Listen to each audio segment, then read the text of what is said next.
What's up, squeegee slingers and water-fed pole wiggling wagglers, and welcome back to the Tradman YouTube channel. Today we're talking about traditional pole work, 5 different tips on how to get faster at that. Stay tuned.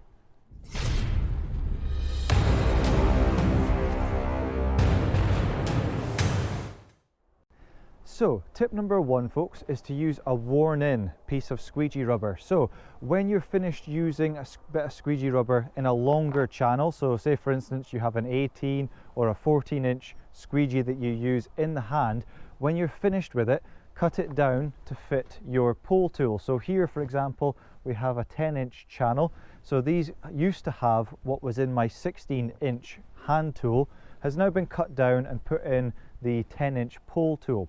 You'll know when you use a brand new bit of squeegee rubber, it can be quite sticky on the window. So especially for pole work, we want that squeegee to glide as smooth as butter. So use a worn-in piece of rubber for your pole tools.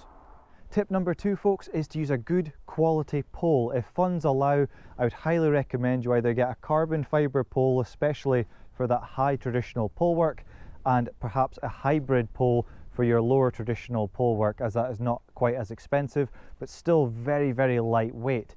I've used aluminium poles for many years previous to using poles like this, but now I would never ever go back. And on top of that, you've got fantastic clamps as well. So the old aluminium poles, quite often the clamps on that would jam up and stick. They're not very good, or your sections would spin. But if you use poles like this, which I'll leave a link in the description below to these ones, use poles like these and you'll be absolutely flying through your traditional pole work. So tip number 3, folks, I would highly suggest your weapon of choice to be this one here, which is the Mormon Accelerator Squeegee. Now, why would I recommend this for your traditional pole work? Well, currently when this video goes out, there is no other tool that can do what this can. You can simply change angles on it by a click of a button. You can have it in swivel or fixed mode.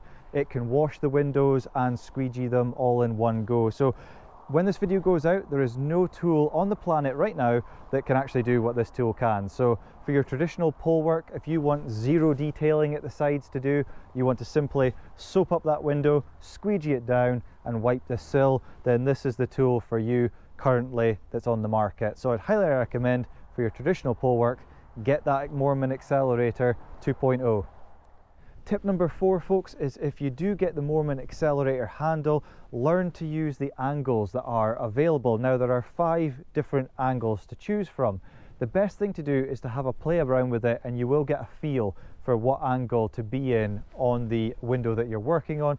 But as a general rule of thumb, if the window is kind of basically straight out in front of you, then you're going to probably want something like 10 degrees, which is the middle option, or -5 if it's maybe round about chest height, and anything lower than chest height, then you're going to want something around the -20 mark on here.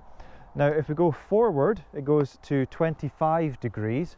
So generally speaking, if a window is above my head, I'll probably be working in 25 degrees. So say for instance we had a window that was somewhere up here and the bottom of the frame was up there as well, I'd most likely be in 25 degrees. And 40 degrees comes in really handy if you've got restricted space and you want to be able to close out to a bottom of a frame properly. So 40 degrees is ideal for that. But like I say, folks, have a play around with those angles, get a feel for it, and trust me, in time you will automatically know which angle to be in without even thinking. It'll just come like that. You'll look at the job and you'll go, I know which angle to be in, and you'll just crack on and you'll be super fast. So play around with those angles.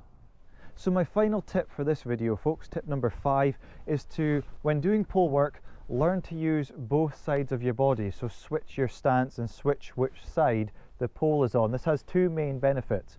Number 1 is that if you come across obstacles where it would be easier to switch your stance for any reason, perhaps you're working on a storefront or in a business where it would be easier to swap over, if you've practiced prior to that job, then you won't get slowed down when you do try and do it for the first time and you find that you're absolutely rubbish at it. So make sure you practice switching your stance from your dominant side to perhaps your less dominant side, and get good at using both sides of your body. The other good thing about learning to do that is it'll be much better on your shoulders as well. So if you carry on just using one stance all the time, you'll increase the wear and tear on your shoulders and even your hips as well. So there's an added health benefit there as well, not just speed and efficiency, but a good health benefit there to actually swapping your stance every so often. So what I normally do is, say for instance, I'm doing this side of a building, I'll maybe do that in this stance, and when I go around to the other side of the building, I'll do it in this stance. So I'm getting plenty practice on every single job, so that it doesn't matter which side of the body I now use, I'm just as efficient using the left as the right. So that's tip number 5, is get efficient at using both sides of your body when using the pole. So hopefully this video has been of use to you. If you've got any more tips you'd like to share, I'm sure there's many more tips that could be covered, but this would be a super long video. So if you have personally any tips, you've maybe been in the trade for a long time, you want to share your thoughts, please, you're more than welcome. Pop them in the comments box below. The more we can talk about these hints and tips, the more it's going to help not just new guys but veterans as well. So thank you very much for tuning in, honestly really much appreciated. If you could hit the thumbs up button, that'd be super cool, and subscribe, and you take care, be good, and bye for now.